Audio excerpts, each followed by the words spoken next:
No livro de Apocalipse, capítulo 21, e versículo de número 8, está escrito na primeira parte: quanto aos tímidos. Você sabia que os tímidos, eles não herdarão o reino dos céus? Sim. Alguém poderá pensar que Deus, o nosso justo juiz, ele será rigoroso ao extremo ao sentenciar tímidos ao inferno. No entanto, a timidez aqui descrita não é aquele acanhamento natural, como pessoas introvertidas. O termo empregado em Apocalipse, capítulo 21 e verso 8, na sua primeira parte do versículo, implica pelo menos duas atitudes negativas que há naqueles que são tímidos a que esse texto se refere.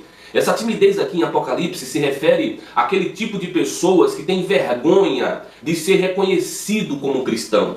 Você já viu aquele tipo de pessoa que é crente apenas dentro das quatro paredes da sua religiosidade, dentro da igreja? São pessoas que só são crentes enquanto estão ali dentro do templo, mas quando saem daquele lugar, elas não se comportam como cristãs. Por quê? Porque elas têm vergonha de serem reconhecidas como os cristãos. Também esse texto se refere àquelas pessoas que têm medo de testemunhar a sua fé em Jesus Cristo enquanto estão aqui na terra. É sobre esse tipo de timidez que Apocalipse, capítulo de número 21 e versículo 8, na sua primeira parte, se refere. E essas pessoas tímidas não entrarão no reino dos céus. Essa timidez que se enquadra nessa linha de raciocínio em que a Bíblia está se referindo, não entrarão no reino dos céus. Vamos ler alguns textos bíblicos, começando por Mateus, capítulo de número 10 e versículo de número 32 e 33, que diz assim: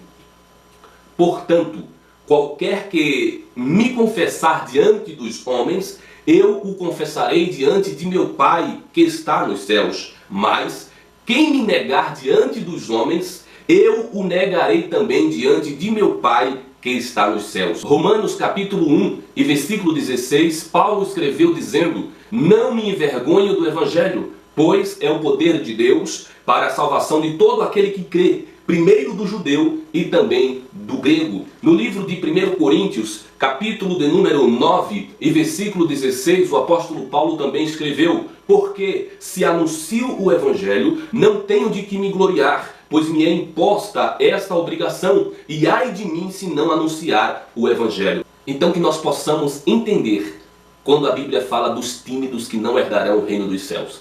São aquelas pessoas que têm vergonha de ser reconhecidas como cristãs, e aquelas pessoas que têm medo de testemunhar a sua fé em Jesus Cristo enquanto aqui na terra. Esse tipo de pessoas não herdarão o reino dos céus.